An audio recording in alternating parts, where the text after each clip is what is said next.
10 taon ng katapatan, tinapos sa isang iglap ng malupit na pagtataksil.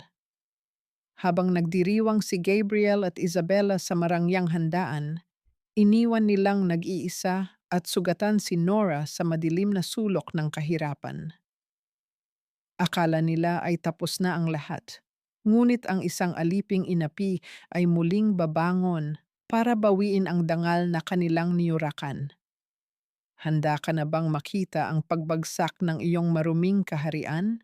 10 taon ng tapat na pagsisilbi, tinapos sa isang iglap ng malupit na pagtataksil. Habang nagdiriwang sina Gabriel at Isabella sa marangyang handaan, iniwan nilang nag-iisa at sugatan si Nora sa madilim na sulok ng kahirapan. Akala nila ay tapos na ang lahat, ngunit ang isang aliping inapi ay muling babangon para bawiin ang dangal na kanilang niyurakan. Handa ka na bang makita ang pagbagsak ng kanilang maruming kaharian? Huwag kang hangal, Nora. Isang kasangkapan ka lang na tapos ng gamitin at ngayon, wala ka ng puwang sa pamilyang ito. Ang tinig ni Doña Carmela ay parang latay ng latigo na humiwa sa katahimikan ng opisina. Malamig, matalim, at walang bahid ng awa. Napatigil ang mga kamay ni Nora sa gitna ng hangin. Hawak niya ang isang maliit na lalagyan ng mainit pang sopas na dinala niya para kay Gabriel dahil alam niyang hindi pa ito kumakain mula umaga sa sobrang pag-aasikaso ng mga dokumento para sa pagsasanib ng kanilang kumpanya. Sa loob ng 10 taon, ang bawat pangangailangan ni Gabriel ay mas mahalaga pa kaysa sa sarili niyang hininga. Ang bawat pait na ibinato ni Doña Carmela ay nilunok niya dahil sa utang na loob na paulit-ulit na isinusumbat sa kanya. Ngunit sa isang pangungusap, ang lahat ng sakripisyo at pag-aaruga ay tila naging basurang itinambak sa kalsada.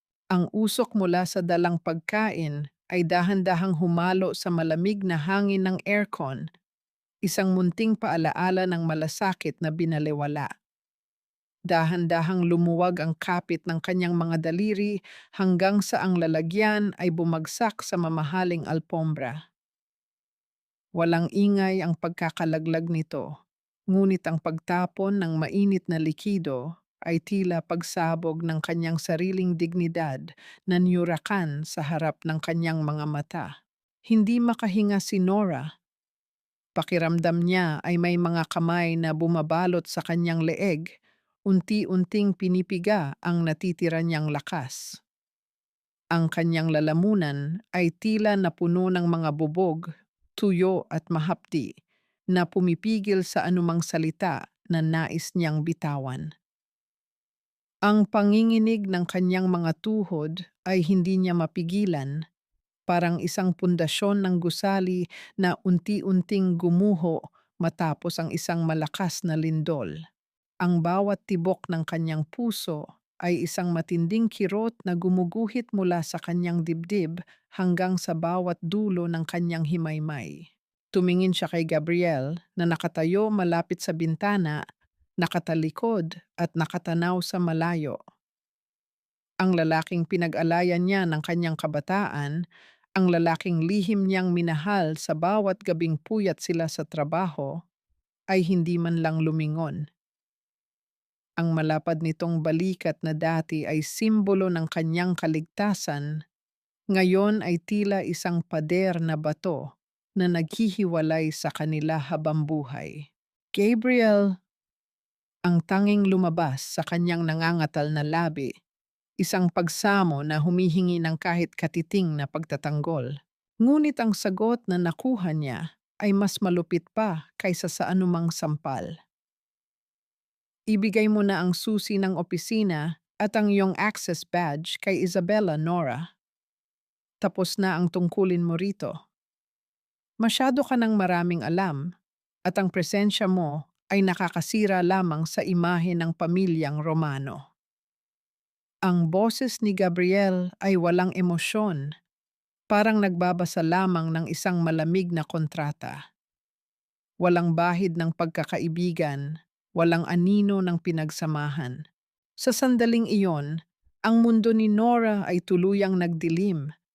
Ang mga alaala ng kanilang tawanan, ang mga oras na siya ang naging sandigan nito sa bawat krisis, ay biglang naging mga lason na kumakain sa kanyang pagkatao. Tumingin siya sa kanyang mga kamay na puno ng kalyo dahil sa pagsisilbi sa kanila. Mga kamay na ngayon ay wala nang mahawakan kundi ang hangin ng kawalan. Bakit ang katapatan na nagligtas sa kanilang imperyo ang siya ring dahilan upang siya ay itapon sa apoy ng kahihiyan?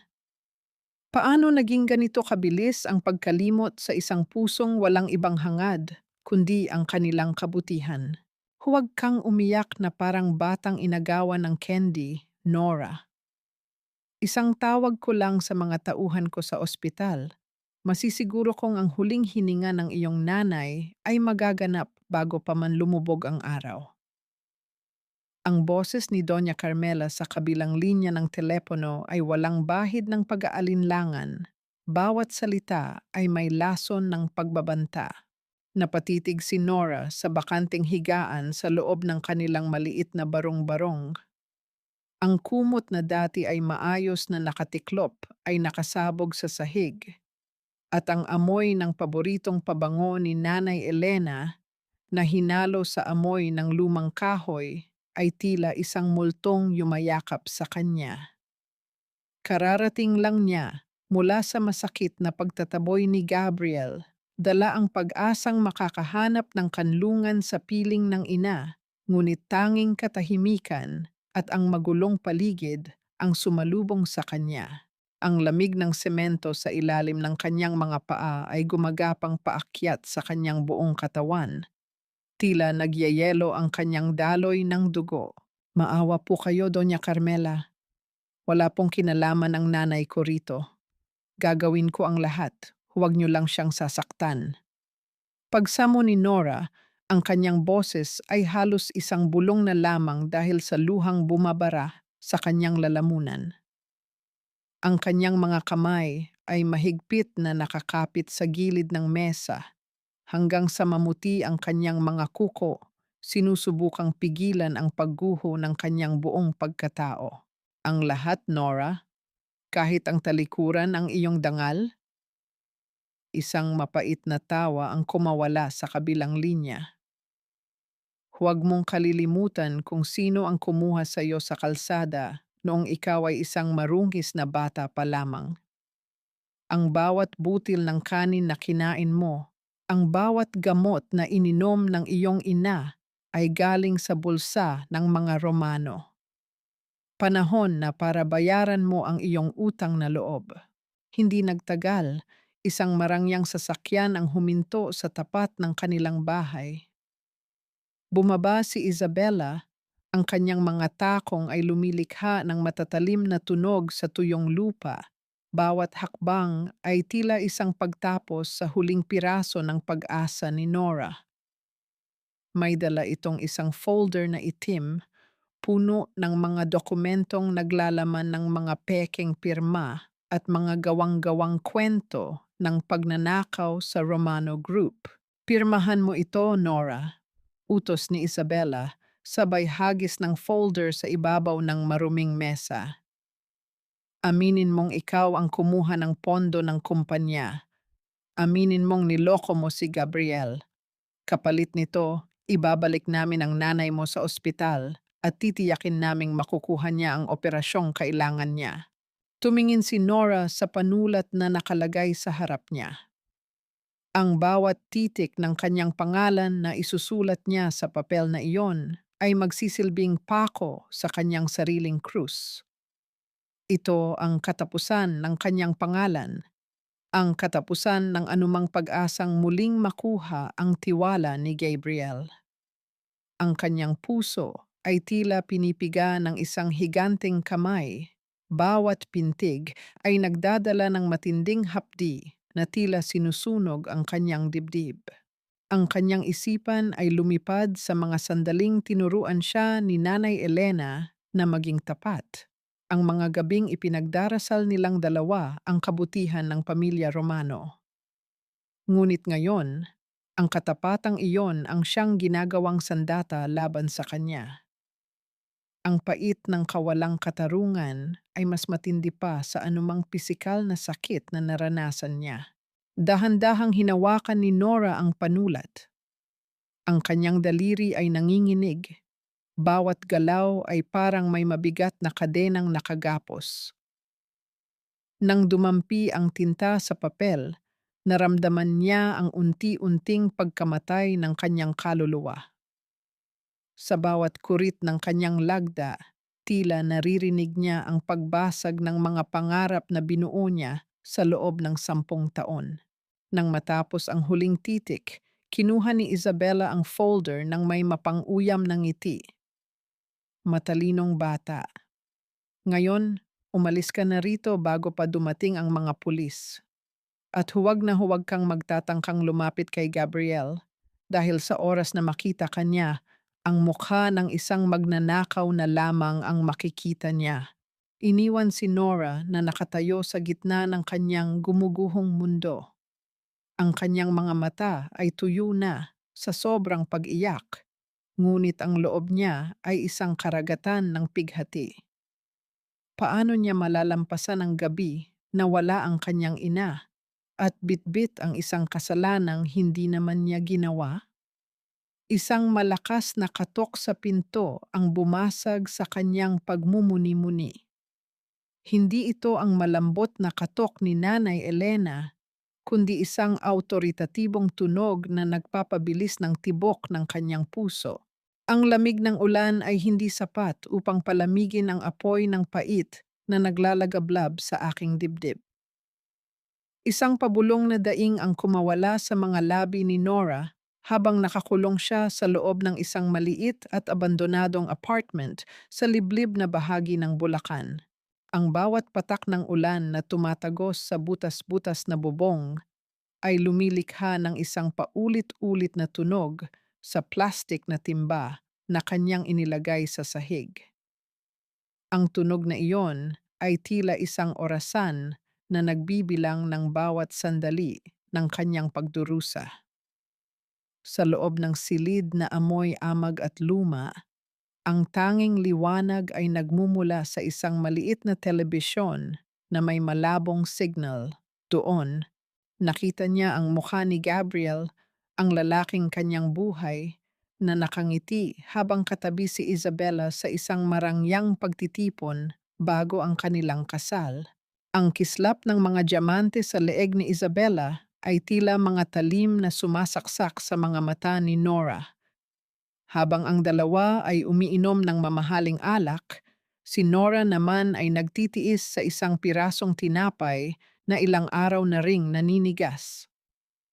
Ang kanyang katawan ay nanginginig, hindi lamang dahil sa basang damit, kundi dahil sa lagnat na unti-unti nang kumakain sa kanyang lakas.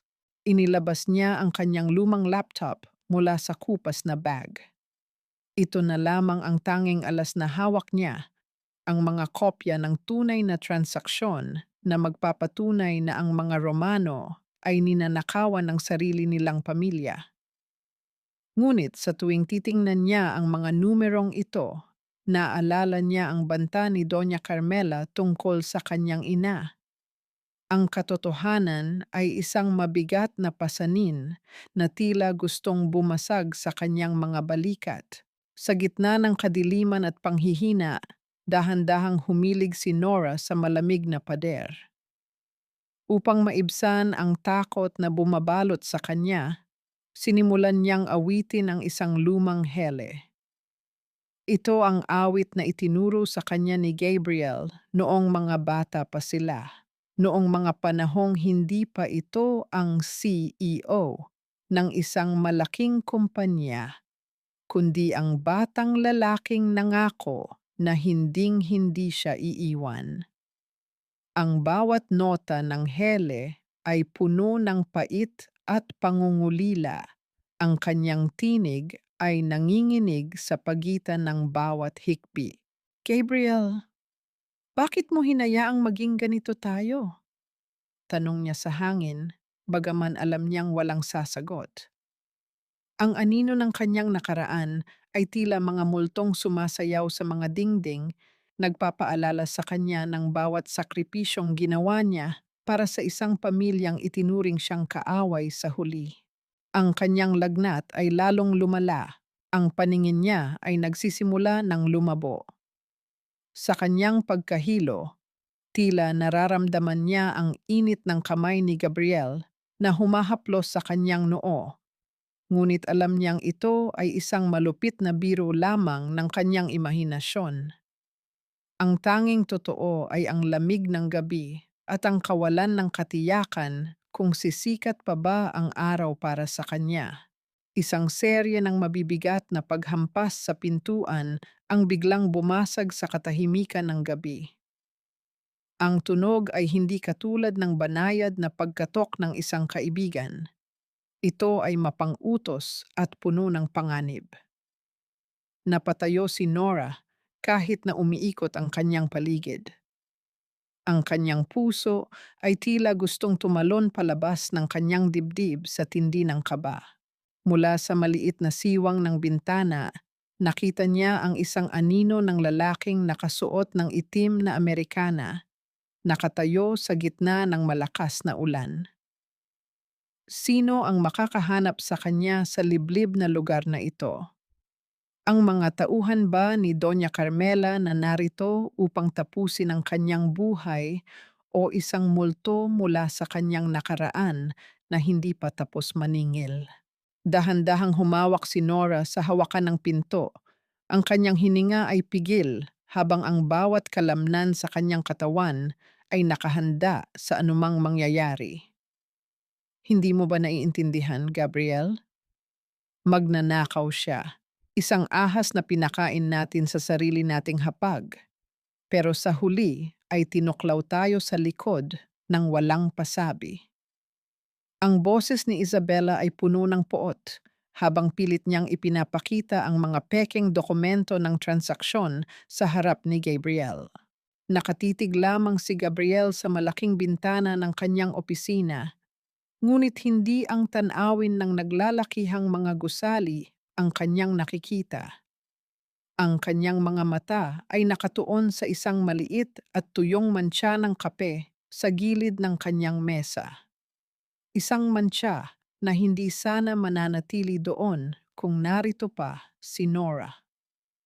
Sa loob ng 10 taon, ang bawat sulok ng silid na ito ay may bakas ng kalinga ng kanyang trolley. Ngayon, sa ilalim ng pamumuno ng mga bagong tauhan ni Isabella, ang lahat ay tila naging magulo, malamig, at walang buhay. Gabriel, nakikinig ka ba? Muling pagpilit ni Isabella, ang kanyang kamay ay humawak sa balikat ng lalaki, isang haplos na imbes na magbigay ng ginhawa ay nagdulot ng bigat sa dibdib ni Gabriel. Kailangan nating pirmahan ang merger contracts bukas.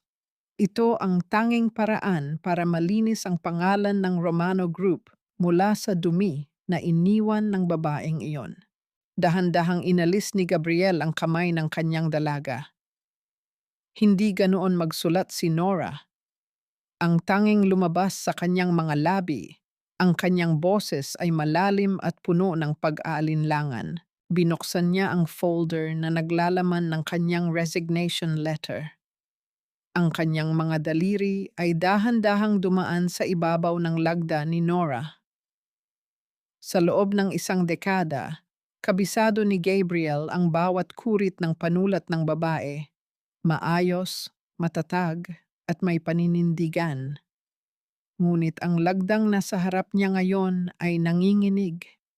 Tila may mga luhang pumatak sa papel na nagpaabo sa tinta. Isang tahimik na sigaw ng takot na hindi niya napansin noong una dahil sa tindi ng kanyang galit.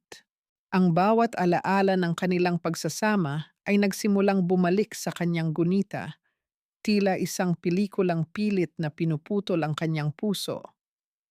Naalala niya ang mga gabing si Nora, ang huling umaalis ng opisina para lamang matiyak na handa na ang lahat. para sa kanyang pagdating kinabukasan.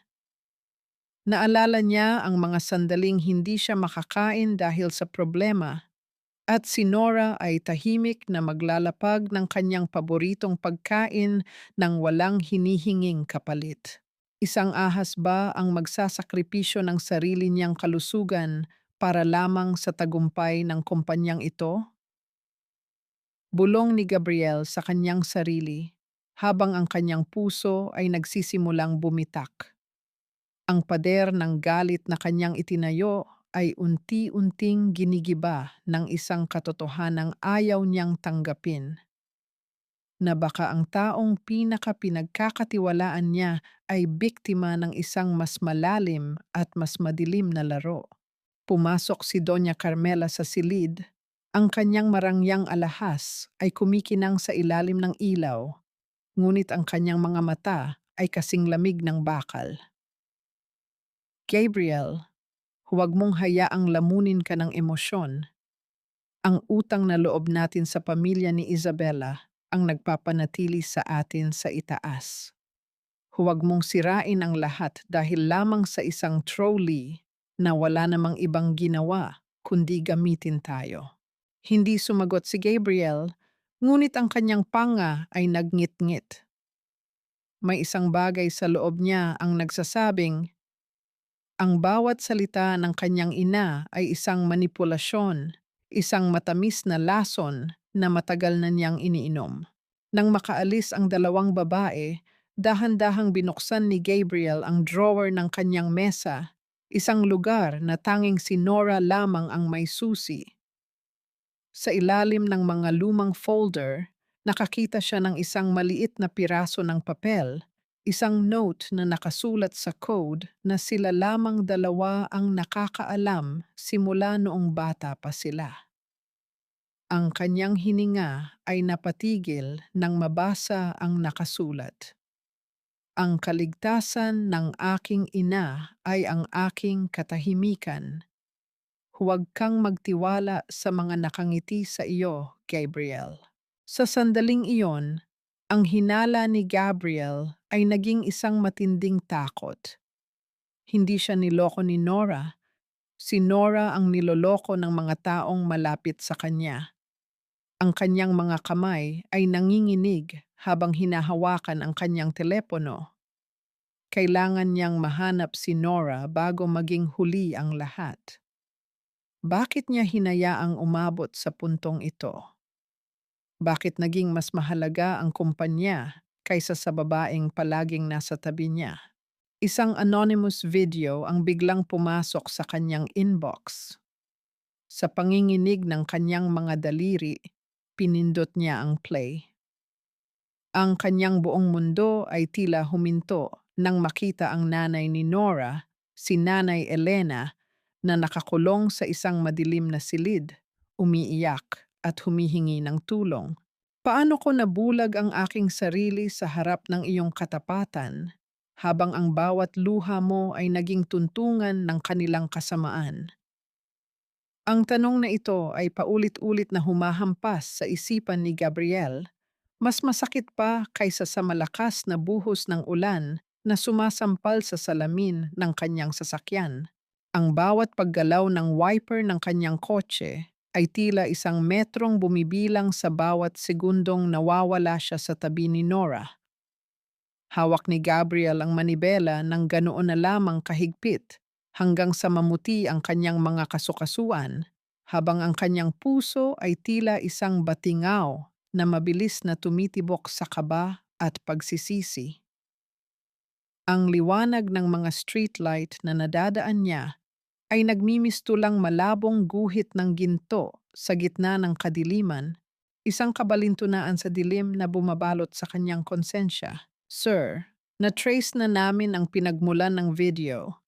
Isang abandonadong gusali sa labas ng probinsya, malapit sa kinalalagyan ng huling signal ng cellphone ni Nora.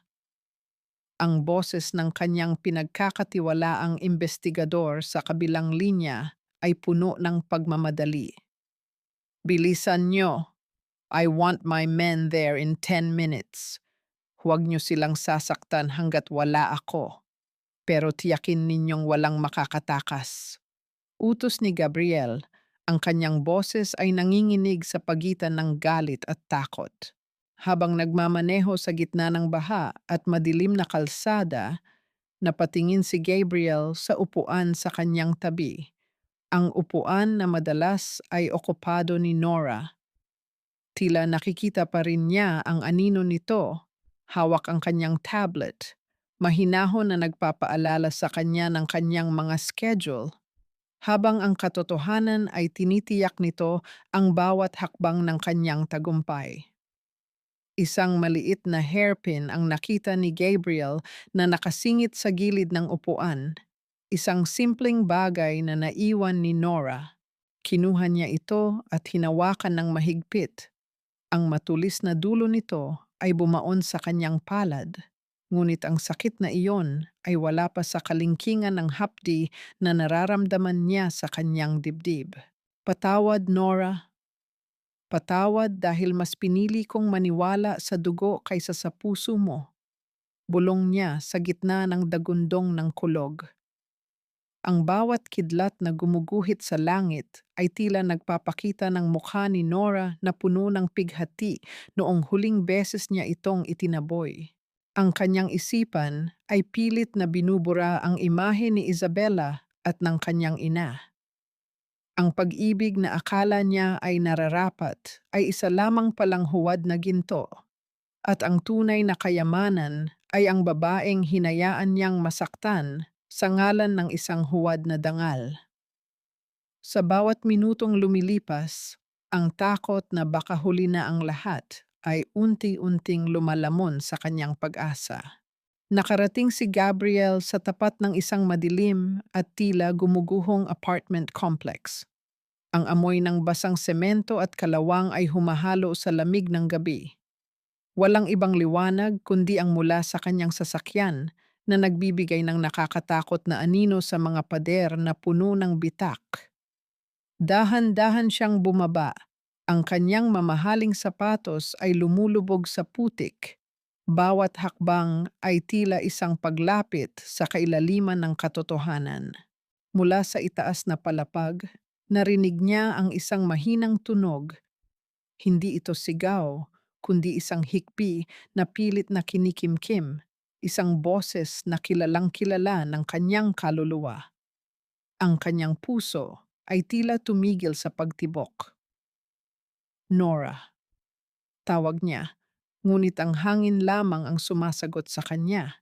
Tumakbo si Gabriel paakyat sa madilim na hagdanan. Ang bawat baitang ay tila isang pagsubok sa kanyang katatagan.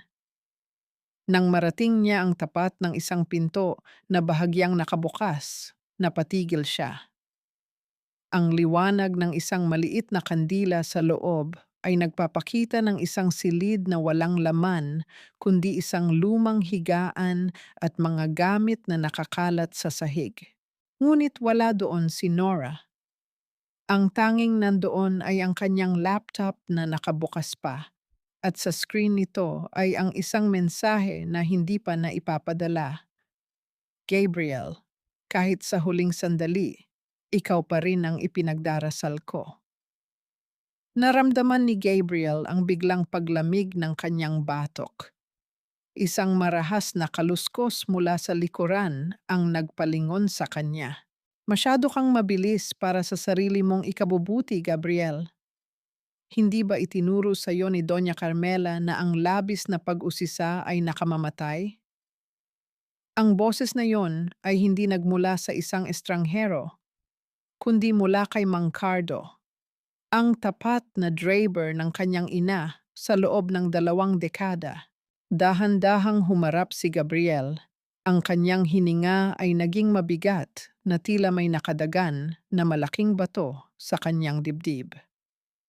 Sa ilalim ng malamig na liwanag ng buwan na tumatagos sa bintana, nakita niya ang anino ng isang baril na hawak ng matanda. Ngunit hindi ang dulo ng sandata ang nagdulot sa kanya ng matinding takot, kundi ang katotohanang ang taong itinuring niyang bahagi ng kanyang paglaki ay siya ring aninong nagmamanman sa bawat hakbang niya. Nasaan si Nora, Cardo? Nasaan ang aking ina? Ang boses ni Gabriel ay paos, puno ng pait na tila uminom siya ng lason. Ang bawat salita ay isang pagsisikap na huwag hayaang gumuho ang kanyang katatagan sa harap ng pagtataksil. Ang iyong ina ay ginagawa lamang ang nararapat para sa pamilyang Romano, Gabriel. Si Nora ay isang istorbo, isang dumi na kailangang linisin bago pa tuluyang masira ang iyong kinabukasan. Sagot ni Mang Cardo, ang kanyang tinig ay walang bahid ng pagsisisi, isang bulag na katapatan sa isang maling Panginoon. Sa sandaling iyon, naramdaman ni Gabriel ang unti-unting pagkamatay ng kanyang huling tiwala sa salitang pamilya. Ang bawat alaala ng pagmamahal ng kanyang ina ay naging mga piraso ng bubog na sumusugat sa kanyang kaluluwa. Ang Doña Carmela na nagheles sa kanya noong bata pa siya ay siya rin palang arkitekto ng impyernong nararanasan ni Nora ngayon. Ang pagkakakilala niya sa kanyang sariling dugo ay biglang naging isang banyagang bangungot. Isang matalim na tunog ng bakal na nagkiskisan ang umaling-aungaw sa tahimik na silid ng ihanda ni Cardo ang kanyang sandata. Ngunit hindi natakot si Gabriel. Ang kanyang galit ay mas matindi pa kaysa sa anumang banta ng kamatayan.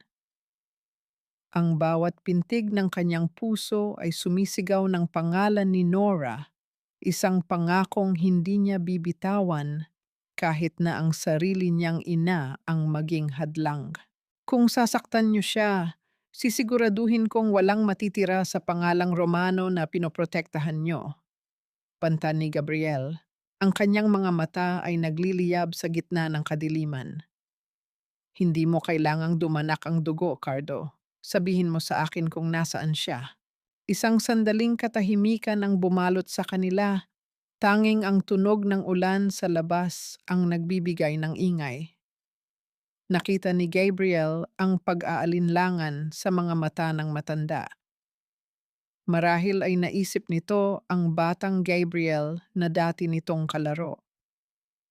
Dahan-dahang ibinaba ni Mang Cardo ang kanyang kamay, ngunit ang kanyang mukha ay nanatiling malungkot. Wala na siya rito, Gabriel. Inalis na nila siya bago ka pa dumating. Dinala nila siya sa lumang bodega sa likod ng inyong mansyon. Doon, kung saan walang makakarinig sa kanyang pagsamo. Bulong ni Mang Cardo bago ito dahan-dahang umatras sa anino. Naramdaman ni Gabriel ang matinding panlalamig. Ang mansyon, ang lugar na dapat ay simbolo ng kanyang tagumpay, ay naging isang madilim na bilangguan para sa babaeng nagmahal sa kanya ng tapat. Nang walang pag-aalinlangan, tumakbo si Gabriel palabas. Ang kanyang sapatos ay humahampas sa putikan. Bawat hakbang ay isang panalangin na sana ay may madatnan pa siyang buhay. Bakit sa sarili niyang tahanan magaganap ang pinakamalupit na krimen? Paano niya haharapin ang kanyang ina na ngayon ay isa ng halimaw sa kanyang paningin? Habang mabilis na nagmamaneho pabalik sa mansyon, isang tanong ang hindi mawala sa kanyang isipan. Sapat ba ang kanyang pag-ibig upang hilumin ang mga sugat na idinulot ng sarili niyang pamilya kay Nora? Gabriel, anak, bakit ka basang-basa?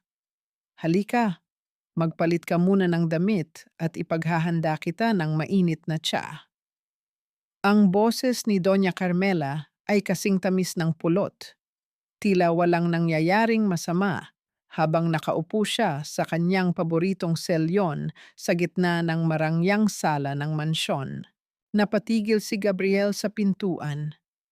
Ang bawat patak ng tubig mula sa kanyang damit ay dahan-dahang bumabaon sa mamahaling marmol na sahig, parang mga luha ng langit na nagdadala ng sumpa. Tiningnan niya ang kanyang ina, ang babaeng nagbigay sa kanya ng buhay, ang babaeng itinuring niyang huwaran ng kabutihan. na ngayon ay tahimik na nagbabasa ng libro sa ilalim ng mainit na liwanag ng chandelier. Ang bango ng lavender at mamahaling pabango sa loob ng mansyon ay biglang naging mabaho sa kanyang pangamoy.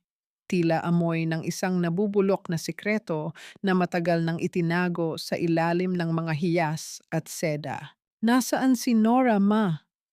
Itigil na natin ang pag-arte. Alam ko na ang lahat. Ang tinig ni Gabriel ay parang isang malalim na dagundong ng kulog sa gitna ng tahimik na gabi. Ang kanyang mga mata ay nananatiling nakatuon sa kanyang ina, naghahanap ng kahit katiting na bahid ng pagsisisi. Ngunit tanging isang mapait na ngiti ang isinagot nito sa kanya. Dahan-dahang ibinaba ni Doña Carmela ang kanyang libro at tumayo. Ang bawat galaw niya ay puno ng grasya, ngunit ang kanyang mga mata ay kasing talim ng mga bubog.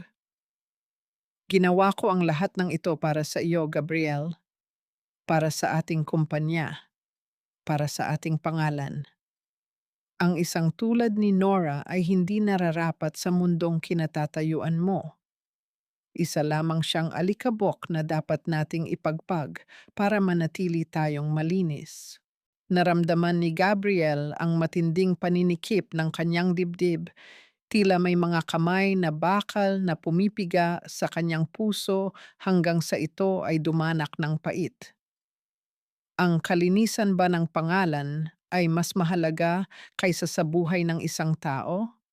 Ang katapatan ba ay sinusukat sa yaman at hindi sa gawa?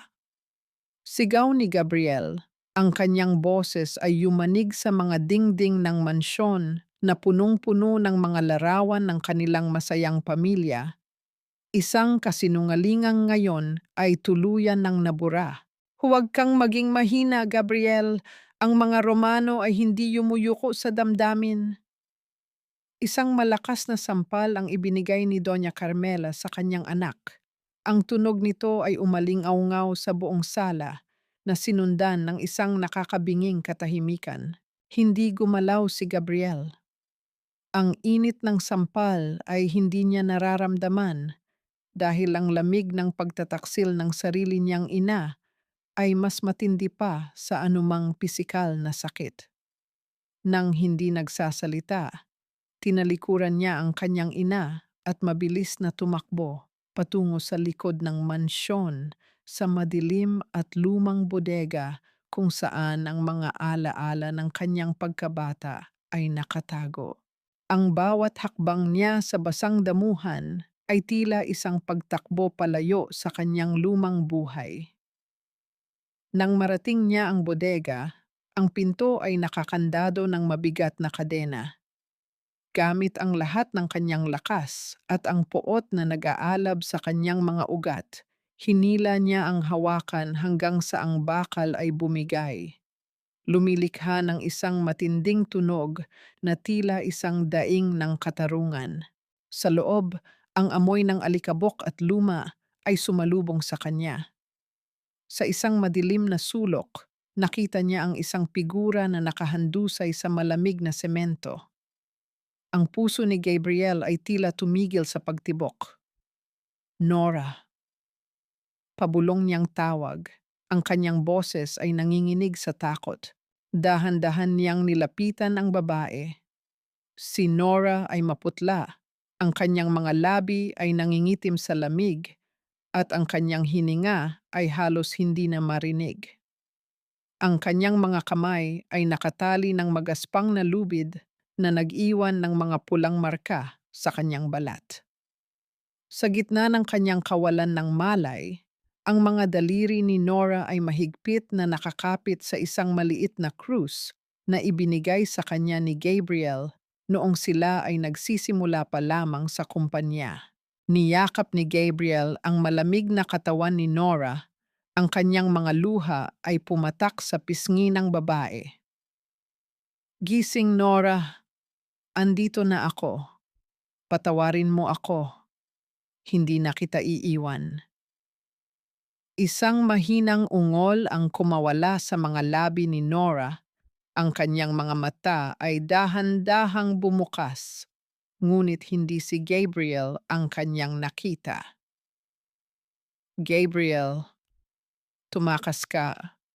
Si Isabella, may dala siyang. Bago pa man matapos ni Nora ang kanyang pangungusap, ang anino ng isang tao ay humarang sa liwanag ng pintuan ng bodega. Ang tunog ng dahan-dahang pagpalakpak ay bumitak sa katahimikan ng gabi. Napakagandang panoorin, Gabriel. Para kayong mga bida sa isang pelikulang wala namang happy ending. Ang boses ni Isabella ay puno ng panunuya. Bawat salita ay parang talsik ng asidong tumatama sa sugatang puso ni Gabriel. Nakatayo si Isabella sa may pintuan ng bodega. Ang kanyang mamahaling bestido ay tila nagliliyab sa ilalim ng malamig na liwanag ng buwan, isang matinding kaibahan sa marungis at madilim na paligid. Hawak niya ang isang maliit na lighter. Ang apoy nito ay sumasayaw sa kanyang mga mata na tila may sariling buhay. Sa kanyang kabilang kamay ay isang pirasong papel, ang orihinal na kontrata na magpapatunay sa kanyang mga illegal na transaction. Niyakap ni Gabriel ng mas mahigpit ang nanghihinang katawan ni Nora. Ang init ng balat ng babae ay unti-unting nawawala at ang bawat mababaw na hininga nito ay tila isang pagsamo na huwag siyang bitawan. Sa gitna ng mabahong amoy ng alikabok at kalawang, ang tanging amoy na pinanghahawakan ni Gabriel ay ang natitirang bango ng shampoo ni Nora. Isang paalala ng mga simpleng araw na hindi niya pinahalagahan. Itigil mo na ito, Isabella. Wala ka nang makukuha rito kundi ang sarili mong pagkawasak. Ang boses ni Gabriel ay malalim, punong-puno ng pagtitimpi at poot. Ang kanyang mga mata ay naglalayab, hindi sa takot, kundi sa determinasyong protektahan ang babaeng nasa kanyang mga bisig. Pagkawasak? Hindi, Gabriel. Ako ang mananalo. Dahil sa oras na mamatay ang basurang iyan, lahat ng ebidensya ay mawawala kasama niya. At ikaw, mananatili kang sa akin dahil wala ka ng ibang matatakbuhan. Tumawa ng mahina si Isabella, isang tunog na mas nakakatakot kaysa sa dagundong ng kulog sa labas. Dahan-dahan niyang inihulog ang lighter sa isang tumpok ng mga tuyong sako at lumang dokumento sa gilid ng pintuan. Ang apoy ay mabilis na gumapang, tila isang gutom na hayop na kumakain sa bawat bagay na madaanan nito. Ang liwanag ng apoy ay nagpinta ng mga nakakatakot na anino sa mga dingding ng bodega.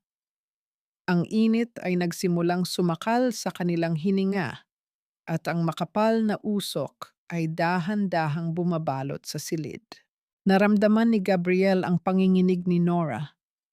Ang mga labi ng babae ay dahan-dahang gumalaw, tila may gustong sabihin sa gitna ng kanyang panghihina. Gabriel, iwan mo na ako. Iligtas mo ang sarili mo. Hinding-hindi, Nora. Kung mamamatay tayo rito, mamatay tayong magkasama. Pero sumusumpa ako. Hindi ko hahayaang magwagi ang kanilang kasamaan. Bulong ni Gabriel sa tainga ni Nora, sabay halik sa noo nito. Ang bawat luhang pumapatak mula sa kanyang mga mata ay tila pagsisisi sa bawat taon na hinayaan niyang maging anino lamang ang babaeng ito sa kanyang buhay. Sinubukang tumayo ni Gabriel habang karga ang walang malay na si Nora.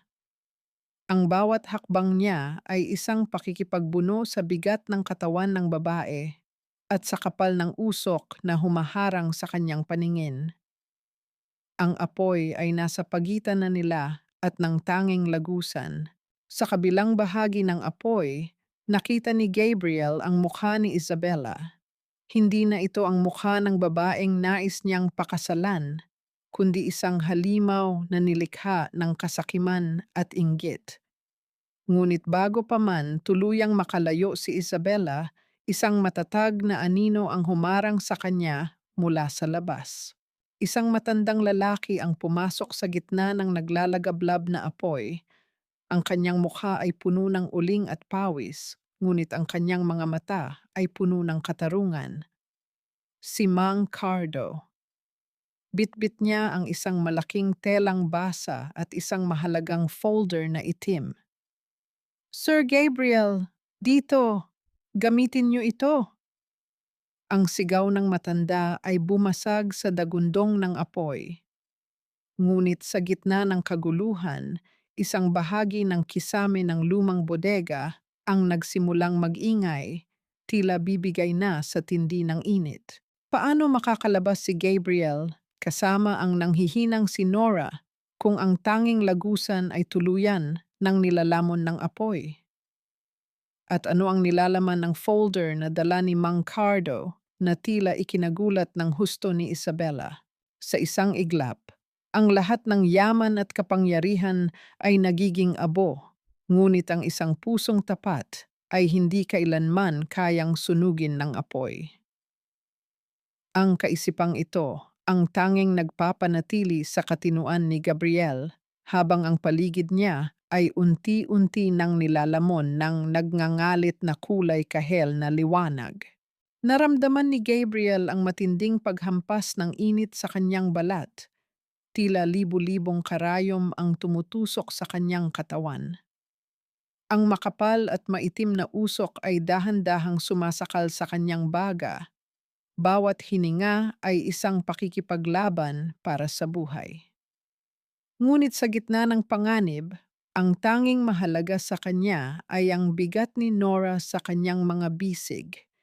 Isang bigat na hindi pasanin, kundi isang huling pagkakataon para sa pagbabago. Dahan-dahang bumigay ang isang bahagi ng kisame, ang mga nagbabagang kahoy ay bumagsak sa sahig na lumikha ng talsik ng mga uling. Walang pag-aalinlangan na ginamit ni Gabriel ang sarili niyang likod bilang kalasag upang hindi tamaan si Nora.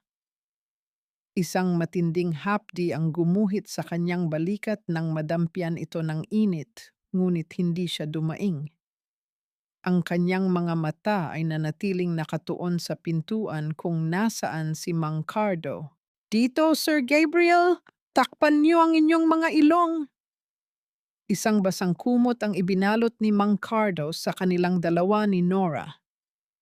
Ang lamig ng tubig na humahalo sa init ng apoy ay nagdulot ng makapal na singaw na panandali ang nagbigay ng proteksyon sa kanila. Sa labas ng bodega, nakatayo si Isabella. Ang kanyang mukha ay hindi na maipinta dahil sa tindi ng galit at takot. Nang makita niyang nakalabas si Gabriel, nakarga si Nora, tila nawala ang huli niyang katinuan. Hindi maaari. Dapat ay kasama kayong naging abo ng mga ebidensyang iyan.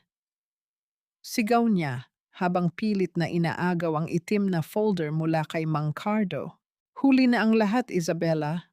Ang boses ni Gabriel ay paos ngunit puno ng autoridad, habang dahan-dahang inilalapag si Nora sa ligtas na damuhan.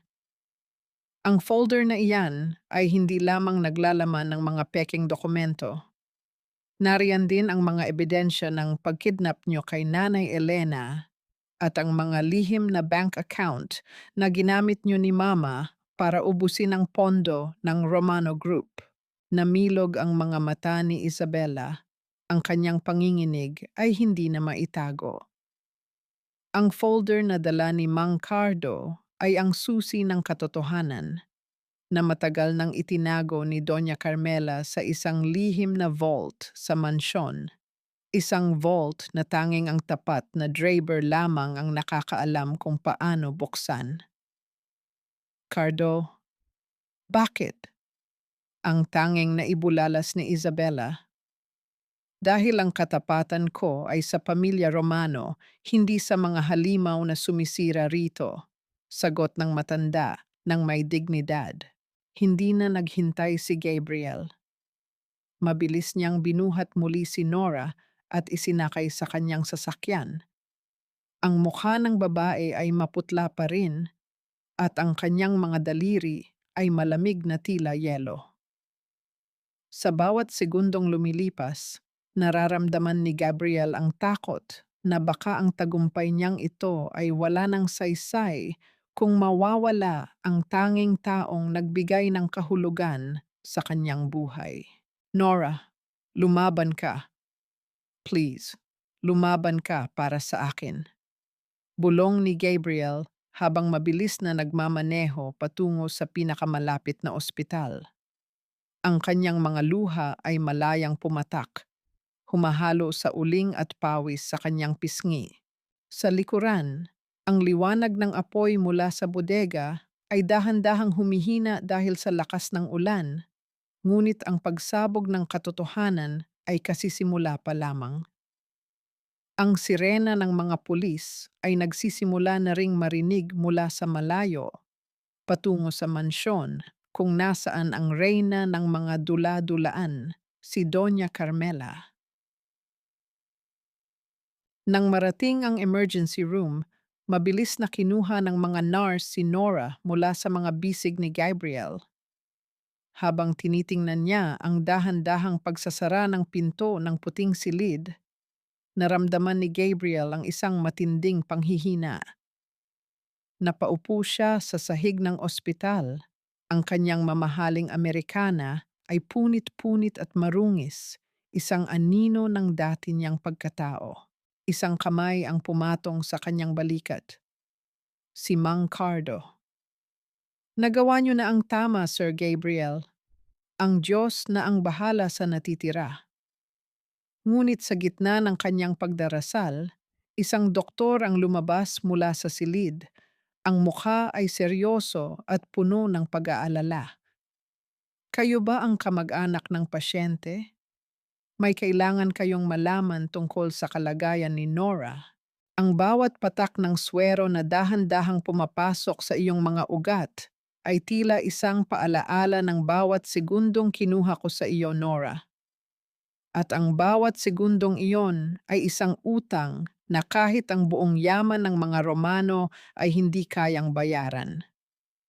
Ang boses ni Gabriel ay halos hindi marinig, isang basag na bulong sa gitna ng baog at maputing katahimikan ng silid sa ospital. Nakatayo si Gabriel sa labas ng glass window ng intensive care unit.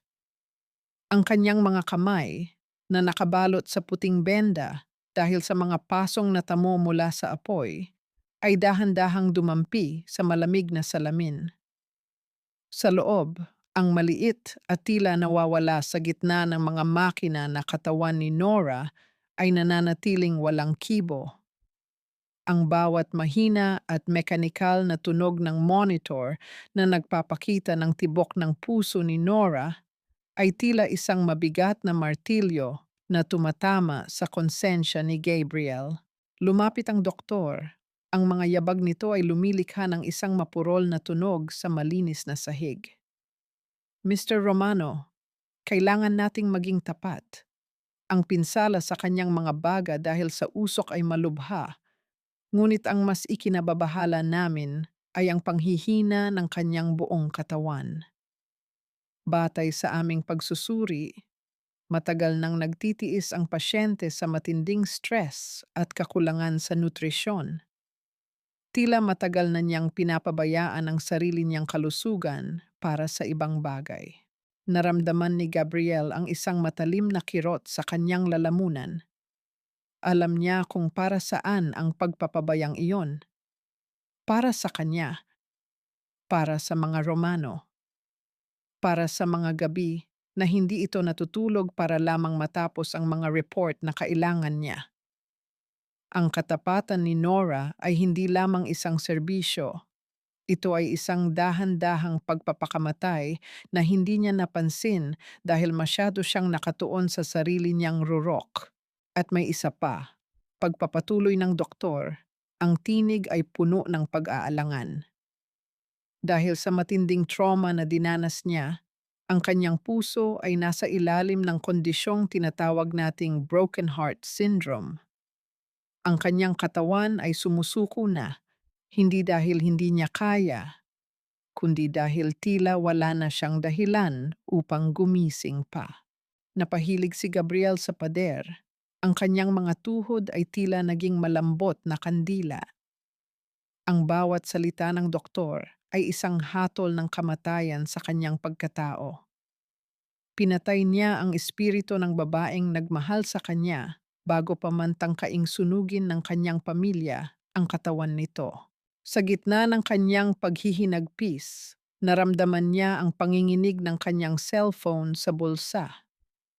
Ang screen ay nagpapakita ng pangalan na dati ay nagbibigay sa kanya ng lakas, ngunit ngayon ay nagdudulot ng matinding pagkasuklam. Doña Carmela, Gabriel, anak, itigil mo na ang kahibangan na ito. Ang boses ng kanyang ina sa kabilang linya ay malamig at kalkulado. Tila hindi ito galing sa isang babaeng kakaharap lamang sa isang trahedya. Nakausap ko na ang ating mga abogado. Idedeklara nating nawawala sa sariling katinuan si Nora bago pa man siya makapagsalita. At tungkol sa iyo. Huwag mong pilitin ang kamay ko, Gabriel. Maaari kong bawiin ang lahat ng mayroon ka sa isang lagda lamang. Huwag mong sirain ang ating imperyo para sa isang hamak na utusan. Ang imperyo mo ay nakatayo sa mga buto ng mga taong pinagsamantalahan mo, ma. Ang sagot ni Gabriel, ang kanyang boses ay naging matigas na parang bakal. At ang lagda na tinutukoy mo, gamitin mo na. Dahil simula sa araw na ito, hindi na ako isang Romano kung ang ibig sabihin niyon ay maging kasing sama mo. Huwag kang magmalinis, Gabriel. Nakalimutan mo na ba kung kaninong pera ang nagpaaral sa iyo? Kaninong pangalan ang nagbibigay sa iyo ng respeto? Ang sigaw ni Doña Carmela ay tila isang kidlat na sumasabog sa kabilang linya. Kung pipiliin mo ang babaeng iyan, titiyakin kong mamamatay kayong parehong walang-wala. At tandaan mo, hawak ko pa rin ang nanay niya. Napatigil ang mundo ni Gabriel. Ang banta ng kanyang ina ay hindi isang biro. Sa gitna ng kanyang pakikipaglaban para sa buhay ni Nora, nakalimutan niyang ang kalaban ay hindi lamang basta isang kontrabida sa pelikula, kundi ang reyna ng manipulasyon na nakahandang sunugin ang lahat para lamang hindi matalo. Tumingin muli si Gabriel kay Nora. Ang bawat mahinang guhit sa monitor ay tila isang mitya na unti-unting nauubos. Kailangan niyang pumili. Ang kaligtasan ni Nanay Elena, ang kinabukasan ng Romano Group, o ang buhay ng babaeng tanging nagbigay sa kanya ng tunay na liwanag. Ngunit bago pa man siya makapagsalita muli, isang grupo ng mga lalaking nakasuot ng barong at may dalang mga legal na dokumento ang dahan-dahang lumapit sa kanya sa hallway ng ospital. Sa unahan nila ay ang personal na abogado ni Doña Carmela, may dalang isang restraining order. Mr. Gabriel Romano, sa bisa ng kautosang ito, ipinagbabawal sa inyo ang lumapit o makipag-ugnayan sa pasyenteng si Nora Quinn. Ang pamilya Romano, sa pangunguna ni Doña Carmela, ang siyang tatayo bilang legal guardian ng pasyente dahil sa kanyang katayuan bilang dating benepisyaryo ng inyong foundation. Naramdaman ni Gabriel ang matinding panlalamig. Ilalayo nila sa kanya si Nora habang ito ay walang laban. Ang bitag ay tuluyan ng sumara. Ang bawat titik sa puting papel na hawak ko ay tila mga uod na kumakain sa aking kaluluwa. Unti-unting inuubos ang natitira kong katinuan, habang ang babaeng mahal ko ay nakikipaglaban sa kamatayan sa likod ng pintuang hindi ko na maaaring lapitan. Ang kaisipang ito ay dahan-dahang binalot ang isipan ni Gabriel habang pilit siyang inilalayo ng mga security guard mula sa ICU. Ang bawat hakbang niya palayo sa silid ni Nora ay tila isang pagpunit sa kanyang sariling laman. Tumingin si Gabriel sa mga abogado ni Doña Carmela na nakatayo ng may tuwid na likod at walang emosyong mga mukha, mga taong binayaran ng kanyang sariling pamilya upang protektahan ang isang kasinungalingan. Ang kinang ng kanilang mga sapatos sa ilalim ng ilaw ng ospital ay tila isang pang-uuyam sa kanyang pagiging inutil sa gitna ng sarili niyang yaman. Sir Gabriel, pakiusap. Huwag na nating palalain ang sitwasyon. Ang utos ng Donya ay para rin sa ikabubuti ng lahat. Ang boses ng punong abogado ay kasing lamig ng bakal. Hindi sumagot si Gabriel. Ang kanyang mga kamao ay nakakuyom sa loob ng bulsa ng kanyang Amerikana. Ang mga kuko ay bumabaon sa kanyang palad hanggang sa maramdaman niya ang malapot na init ng sarili niyang dugo. Tumalikod siya ng walang salita, ngunit sa loob ng kanyang mga mata ay naglalayab ang isang apoy na hindi kayang patayin ng anumang restraining order. Sa madilim na bahagi ng parking lot ng ospital, naghihintay si Mang Cardo sa loob ng isang lumang sasakyan na hindi pansinin. Nang pumasok si Gabriel, ang amoy ng luma at pagod na leather ay tila nagbigay sa kanya ng panandaliang ginhawa mula sa amoy ng gamot at kamatayan sa loob ng ospital. Sir, nahanap na namin kung nasaan si Nanay Elena. Hindi siya nasa ospital. Dinala siya sa isang private clinic na pagmamay-ari ng isa sa mga shell companies ni Isabela sa labas ng Tagaytay. Bulong ni Mang Cardo. Ang kanyang boses ay puno ng pag-aalala. Ngunit mahigpit ang bantay. Hindi tayo makakapasok ng basta-basta. Kung kailangang gibain ang pader ng klinik na iyon gamit ang sarili kong mga kamay, gagawin ko, Cardo, sagot ni Gabriel. Ang kanyang boses ay naging matigas na parang bato. Hindi na ako maghihintay sa batas na sila rin ang kumokontrol. Kung gagamit sila ng dumi, magpapakadumi rin ako para lang mabawi ang lahat ng kinuha nila sa akin. Nagsimulang gumalaw ang sasakyan sa gitna ng madilim na gabi. Habang binabaybay nila ang daan patungong Tagaytay, sinimulan ni Gabriel ang kanyang plano.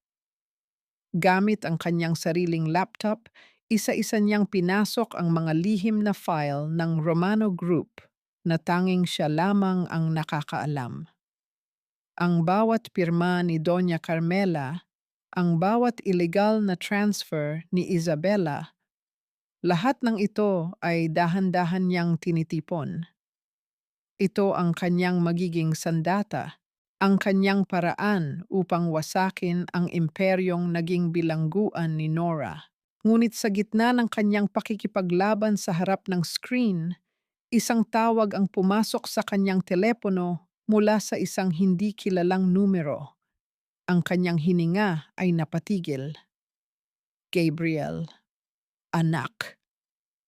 Ang boses ay mahina, nanginginig, at puno ng pagdurusa. Si Nanay Elena, huwag kang pumunta rito. Pitag ito, ang gusto nila ay biglang naputol ang linya, pinalitan ng isang nakakabinging katahimikan na tila humigop sa lahat ng hangin sa loob ng sasakyan. Naramdaman ni Gabriel ang matinding panlalamig na gumagapang sa kanyang batok. Ang bitag ay hindi lamang para kay Nora, kundi para sa kanya. Sa huling sandali, bago tuluyang mamatay ang linya, narinig ni Gabriel ang isang boses sa background. Isang boses na pamilyar sa kanya. Ang boses ni Isabela na tumatawa ng mahina, isang tunog na tila mga bubog na bumabagsak sa sahig. Sir, malapit na tayo, wika ni Mang Cardo, habang natatanaw na nila ang isang tila abandonadong villa sa tuktok ng burol na papaligiran ng matatayog na puno at makapal na hamog. Dahan-dahang inilabas ni Gabriel ang hairpin ni Nora mula sa kanyang bulsa at tinitigan ito. Ang bawat kurba ng simpleng metal na iyon ay nagpapaalala sa kanya ng bawat sakripisyo ng babae. Wait for me, Nora. I'm bringing your mother back. And then, I'm coming for you. Ngunit sa sandaling tumapak ang kanyang sapatos sa damuhan ng villa, ang lahat ng ilaw sa paligid ay biglang bumukas, tila isang entablado na nakahanda para sa isang trahedya. Ang liwanag na bumulag sa akin ay hindi kasing hapdi ng katotohanang ang babaeng binalak kong pakasalan ay isang halimaw na nagkukubli sa ilalim ng telang seda. Ang kaisipang ito ay dumaan sa isipan ni Gabriel habang dahan-dahan niyang itinataas ang kanyang mga kamay, hindi dahil sa takot, kundi dahil sa matinding pag-iingat para sa buhay na nakataya sa loob ng villa. Nakatayo si Isabela sa gitna ng malawak na balkonahe. Ang kanyang anino ay mahaba at tila isang itim na kamay na gustong sumakal sa buong paligid. Sa tabi niya, nakaupo sa isang lumang silya si Nanay Elena. Ang matanda ay maputla. Ang kanyang mga mata ay puno ng luha at pagod. Ngunit sa kabila ng lahat, mayroon pa ring bakas ng dignidad sa kanyang mukha. Isang dignidad na nagpapaalala kay Gabriel kay Nora. Napakagandang eksena, Gabriel. Ang matapang na CEO, sumugod sa kuta ng kaaway para sa isang matandang wala namang halaga. Ang boses ni Isabella ay pumailan lang sa hangin, may himig ng tamis na tila lason. Akala mo ba ay ganoon kadaling bawiin ang lahat? Ang bawat hakbang mo ay matagal na naming inaasahan ni Doña Carmela. Pakawalan mo siya, Isabella. Tapos na ang laro nyo. Ang boses ni Gabriel ay malalim. Bawat salita ay tila galing sa ilalim ng lupa. Hawak ko na ang lahat ng ebidensya. Ang tanging paraan para hindi ka mabulok sa kulungan ay ang itigil ang kahibangang ito. Ebidensya. Isang nakakangilong tawa ang kumawala kay Isabella. Ang ebidensya ay papel lamang na madaling sunugin o itago ng tamang dami ng pera. Pero ang buhay ng matandang ito, isang pagkakamali mo lang, Gabriel, at hindi mo na siya maibabalik sa iyong pinakamamahal na Nora. Dahan-dahang lumapit si Gabriel. Ang bawat pagdampi ng kanyang sapatos sa damuhan ay tila isang mabigat na pintig ng puso. Naramdaman niya ang matinding pagnanais na suguri ng babae, ngunit ang kaligtasan ni Nanay Elena ang tanging nagpapakalma sa kanyang nag-aapoy na dugo. Sa gitna ng tensyon, narinig niya ang mahinang boses ng matanda. Gabriel, anak, huwag kang magpadala sa kanya. Bulong ni Nanay Elena, ang kanyang tinig ay nanginginig ngunit matatag. Ang katotohanan ay hindi kayang patayin ng anumang banta. Isang malakas na sampal ang ibinigay ni Isabella sa matanda na nagdulot ng isang matalim na tunog sa katahimikan ng gabi. Naramdaman ni Gabriel ang biglang pag-akyat ng lahat ng dugo sa kanyang ulo. Ang bawat kalamnan sa kanyang katawan ay naging matigas na parang bakal. Huwag mo siyang saktan! Sigaw ni Gabriel, ang kanyang boses ay yumanig sa mga puno sa paligid. Kung ganoon, pirmahan mo ito. Inilabas ni Isabella ang isang dokumento, isang waiver na naglilipat ng lahat ng kanyang personal na assets at shares sa Romano Group patungo sa pamilya ni Isabella. Pirmahan mo ang iyong sariling pagbagsak kapalit ng buhay niya. Pumili ka, Gabriel. Ang iyong imperyo o ang ina ng babaeng sinira mo ang buhay. Tumingin si Gabriel sa dokumento. Pagkatapos ay sa naghihirap na mukha ni Nanay Elena at huli sa hairpin ni Nora na nasa loob ng kanyang palad. Sa sandaling iyon, Ang lahat ng yaman na pinaghirapan niya sa loob ng maraming taon ay tila naging mga walang silbing bato. Ang kapangyarihang dati ay ipinagmamalaki niya ay naging isang madilim na anino na gusto na niyang talikuran. Ang yaman ay pwedeng kitain muli, Isabella, pero ang kaluluwa, kapag naging kasing itim ng sa iyo ay wala ng lunas, wika ni Gabriel habang dahan-dahang kinukuha ang panulat. Ngunit bago pa man dumampi ang tinta sa papel, isang matalim na liwanag mula sa malayo ang tumama sa mga mata ni Isabella. Isang serye ng mga yabag ng paa mula sa kakahuyan ang nagsimulang marinig. Hindi ito ang mga tauhan ni Isabella. Namilog ang mga mata ni Isabella sa takot. Sino iyan? Gabriel, anong ginawa mo? Sa gitna ng kaguluhan, isang boses mula sa isang megaphone ang bumasag sa gabi. Ang katarungan na matagal nang hinintay ay tila dumarating na. Ngunit sa isang desperadong galaw, hinila ni Isabella si Nanay Elena patungo sa gilid ng balkonahe. Ang bawat palamuti sa bulwagang ito ay tila mga tinik na sumasakal sa aking pagkatao, isang marangyang pagtatanghal ng kasinungalingan na kailangang mabasag ngayong gabi. Ang kaisipang ito ang nagpatibay sa bawat hakbang ni Gabriel habang naglalakad siya patungo sa gitna ng engranding pagtitipon sa Romano Plaza. Ang bulwagan ay puno ng mga kilalang tao. Ang mga kristal na chandelier ay nagbibigay ng nakakasilaw na liwanag na tila pilit na itinatago ang dumi ng mga lihim sa loob ng kumpanya. Sa unahan, nakatayo si Doña Carmela, suot ang kanyang pinakamahal na hiyas, habang katabi si Isabella na pilit na itinatago ang takot sa likod ng makapal na make-up. Inakala nila na matapos ang kaguluhan sa villa, tuluyan na nilang napatahimik si Gabriel. Mga kaibigan, ngayong gabi ay ipinagdiriwang natin ang bagong simula ng Romano Group sa ilalim ng pagsasanib natin sa pamilya ni Isabella. Ang boses ni Doña Carmela ay masigla, puno ng kaplastikan na tila isang matamis na kanta. Ngunit ang katahimikan ay biglang bumasag sa kanyang talumpati nang bumukas ang malaking pinto.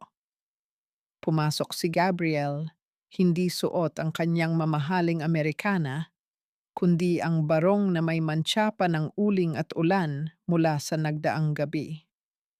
Kasunod niya si Mang Cardo na inaalalayan ang isang matandang babaeng nakasuot ng simpleng damit, si Nanay Elena. Ang bawat yabag ng kanilang mga paa sa makinis na sahig ay tila mga dagok ng katarungan na nagpatahimik sa buong bulwagan. Ang mga bulong-bulungan ay dahan-dahang napalitan ng isang mabigat na tensyon. Itigil ang kasinungalingang ito.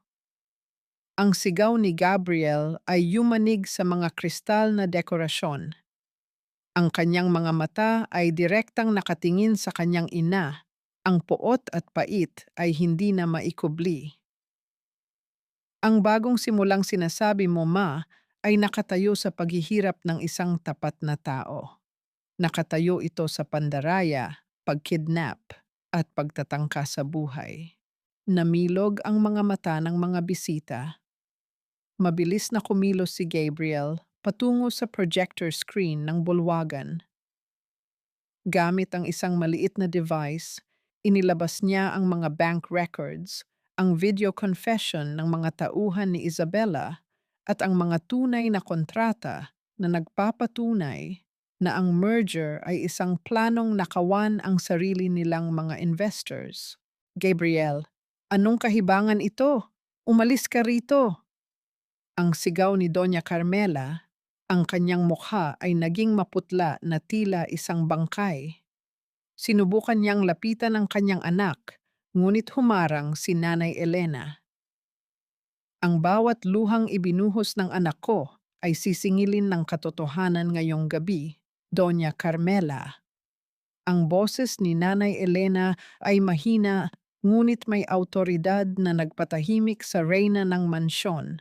Nang makita ni Isabela na wala na siyang matatakbuhan, sinubukan niyang tumakas patungo sa likod, ngunit doon ay sinalubong siya ng mga awtoridad na kanina pa naghihintay sa utos ni Gabriel. Ang tunog ng mga posas na dahan-dahang isinasara sa kanyang mga kamay ay tila isang huling nota sa isang trahedyang siya rin ang sumulat. Binalikan ni Gabriel ang kanyang ina. "Patawad, ma, pero ang pamilyang Romano na ipinagmamalaki mo ay matagal nang namatay dahil sa iyong kasakiman. Ngayon, ibabalik ko ang dangal na ninakaw niyo."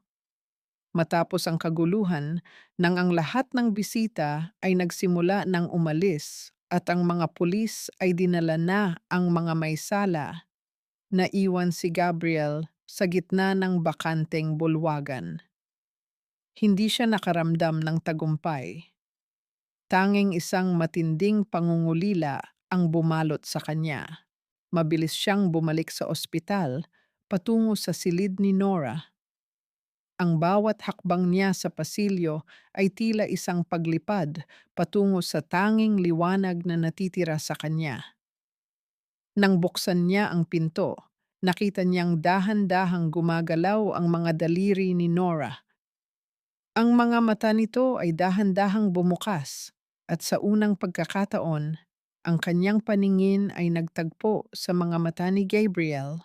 Walang salitang lumabas sa kanilang mga labi, tanging ang init ng mga luha ni Gabriel na pumatak sa kamay ni Nora. Dahan-dahang inilabas ni Gabriel ang isang simpleng pilak na singsing. Hindi ito gawa sa diamante, kundi isang simbolo ng kanyang panunumpa. Isinuot niya ito sa daliri ni Nora. Ang malamig na metal ay dumampi sa mainit na balat ng babae. "Hindi ka na muling magiging anino, Nora. Mula ngayon, ikaw ang aking buong mundo," bulong niya sa gitna ng paghikbi.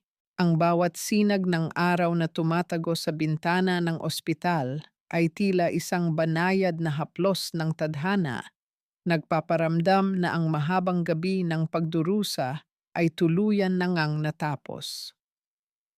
Ang kaisipang ito ay dahan-dahang gumagapang sa isipan ni Nora habang pinagmamasdan niya ang mga puting bulaklak na nakalagay sa florera sa tabi ng kanyang higaan.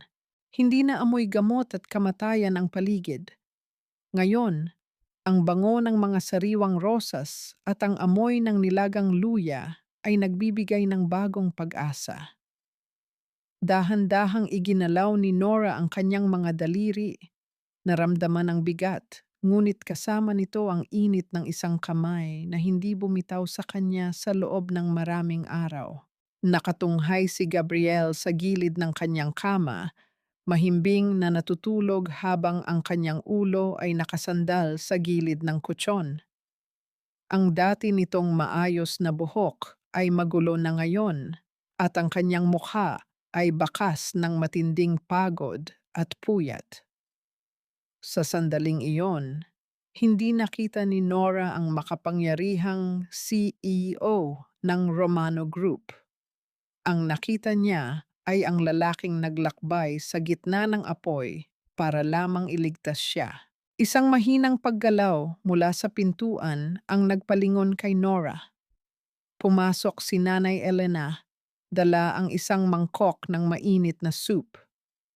Nang magtagpo ang kanilang mga mata, ang mga luha ng matanda ay muling dumaloy, ngunit hindi na ito mga luha ng takot, kundi luha ng pasasalamat. "Anak, salamat sa Diyos at gising ka na," bulong ni Nanay Elena habang hinahaplos ang noo ni Nora. "Wala na silang magagawa sa atin, anak. Ligtas na tayo." Nagising si Gabriel sa mahinang boses ng matanda. Nang makita niyang gising at nakatingin sa kanya si Nora, ang kanyang mga mata ay nagningning sa galak na tila isang bata. Dahan-dahan niyang kinuha ang kamay ni Nora at hinalikan ito ng matagal. "Nora, I'm so sorry for everything. Kung maaari ko lang burahin ang bawat sakit na idinulot ko sa iyo, gagawin ko. Ang boses ni Gabriel ay nanginginig sa pagsisisi. Hindi ko alam kung paano mo ako mapapatawad, pero hiling ko lang ay bigyan mo ako ng pagkakataong patunayan na karapat-dapat ako sa pag-ibig mo. Ngumiti si Nora ng bahagya kahit na mahapdi pa rin ang kanyang lalamunan. Matagal na kitang pinatawad, Gabriel. Hindi dahil kailangan ko, kundi dahil ayaw ko nang magdala ng bigat sa aking puso. Gusto ko nang huminga. Gusto ko nang mabuhay para sa sarili ko. Napatigil si Gabriel. Naintindihan niya ang ibig sabihin ni Nora. Ang pagpapatawad ay hindi nangangahulugang babalik sila sa dati. Ang sugat ay naroon pa rin at ang tiwala ay kailangang buuin muli mula sa simula. Kung ganoon, hahayaan kitang huminga. Maghihintay ako, Nora, kahit gaano katagal. Magmula ngayon, wala nang Romano Group na magdidikta sa buhay natin. Ibinibenta ko na ang karamihan sa aking shares. Gagamitin natin ang pera para sa iyong paggaling at para makapagsimula kayo ni Nanay Elena sa isang lugar na malayo sa dumi ng nakaraan. Wika ni Gabriel, ang kanyang tinig ay puno ng paninindigan. Nalaman ni Nora mula kay Mang Cardo na si Doña Carmela ay kasalukuyan ng nahaharap sa maraming kaso habang si Isabela ay nananatili sa loob ng rehas, hinihintay ang hatol ng korte. Ang mansyon na dati ay naging kulungan ng kanyang damdamin ay ibinenta na rin upang bayaran ang mga taong biktima ng kanilang kasakiman. Isang linggo matapos siyang makalabas ng ospital, dinala ni Gabriel si Nora at Nanay Elena sa isang maliit na bahay malapit sa dagat sa Batangas. Ang tunog ng mga alon na dahan-dahang humahampas sa pampang ay tila isang hele na nagpapatulog sa mga masasakit na alaala. Habang nakaupo sila ni Gabriel sa beranda at pinapanood ang paglubog ng araw, naramdaman ni Nora ang kapayapaan na matagal na niyang hinahanap. Inihilig niya ang kanyang ulo sa balikat ni Gabriel. At sa pagkakataong ito, wala nang takot, wala nang pag-aalinlangan. Ang paghilom ay hindi mabilis, Gabriel. Marami pa tayong pagdadaanan, pabulong na wika ni Nora. Alam ko, Nora. Pero sa pagkakataong ito, hindi ka na mag-isa sa paglalakad. Sabay nating haharapin ang bawat bukang liwayway, sagot ni Gabriel. Sabay higpit ng hawak sa kamay ni Nora. Ang gintong liwanag ng araw ay dahan-dahang naglaho, pinalitan ng libu-libong bituin sa langit.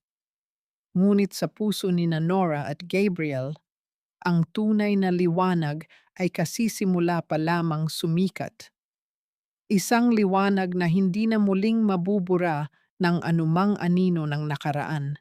Ang bawat paghampas ng alon sa pampang ay tila isang marahang pagbura sa mga bakas ng paa na iniwan ng ating masakit na nakaraan. Hinahayaan ang bawat buhangin na maging malinis muli sa ilalim ng bagong sikat ng araw. Ang kaisipang ito ang pumupuno sa bawat umaga ni Nora habang pinagmamasdan niya ang malawak na asul na karagatan mula sa beranda ng kanilang maliit na panaderya sa Batangas. Isang taon na ang lumipas mula nang gumuho ang mundong kanyang kinagisnan. Ang bango ng bagong luto na pandesal at ang amoy ng sariwang barako ay pumalit na sa malamig at amoy bakal na hangin ng Romano Group. Ngayon, ang bawat sentimong kinikita ni Nora ay hindi na bunga ng pagiging anino, kundi bunga ng kanyang sariling pagod at dangal. Si Nanay Elena ay masigla na, madalas na makitang nakikipagkwentuhan sa mga suki ng kanilang munting negosyo, malayo na sa takot at sakit na dinanas sa kamay ng mga mapagsamantala. Si Gabriel ay hindi na ang lalaking may suot na mamahaling Amerikana at may matigas na puso. Madalas siyang makitang nakasuot lamang ng simpleng t-shirt, masayang nag-aayos ng mga silya sa labas o di kaya ay tumutulong sa pagdedeliver ng mga tinapay sa karatig bayan. Tinalikuran niya ang rurok ng kapangyarihan upang hanapin ang kapayapaan sa piling ng babaeng tanging tumingin sa kanyang kaluluwa at hindi sa kanyang yaman. Nabalitaan nila na si Doña Carmela ay nananatili sa loob ng isang pasilidad para sa mga may karamdaman sa pag-iisip, mag-isang kinakausap ang mga anino ng kanyang nakaraan. Si Isabella naman ay nagsisilbi ng kanyang habambuhay na parusa sa loob ng rehas. Ang kanyang kagandahan ay dahan-dahan ng kumukupas sa gitna ng apat na sulok ng malamig na semento. Ang katarungan ay hindi dumating sa anyo ng dahas, kundi sa anyo ng katotohanang walang sino mang makakatakas sa anino ng sariling kasamaan. Isang hapon, habang naglalakad sina Nora at Gabriel sa dalampasigan, dahan-dahang hinawakan ni Gabriel ang kamay ni Nora. Ang pilak na singsing sa daliri ng babae ay kumikinang sa ilalim ng papalubog na araw. Nora, sa loob ng 10 taon, akala ko ay ako ang nagbibigay sa iyo ng buhay. Ngunit ngayon ko lang naintindihan na ikaw ang nagturo sa akin kung paano ba talaga mabuhay. Pabulong na wika ni Gabriel, ang kanyang boses ay puno ng katapatan. Ngumiti si Nora, ang kanyang mga mata ay nagniningning sa kaligayahan. Ang pag-ibig ay hindi pala isang utang na dapat bayaran, Gabriel. Ito ay isang handog na kailangang alagaan. Ang ating mga pilat ay hindi na tanda ng sakit, kundi mga mapa ng ating tagumpay laban sa dilim. Sa huling sandali bago tuluyang maglaho ang araw, isang banayad na ihip ng hangin ang yumakap sa kanila, tila isang basbas mula sa langit. Ang bukang liwayway ng kanilang bagong buhay ay hindi na isang pangarap, kundi isang katotohanang kasing tibay ng lupang kanilang kinatatayuan.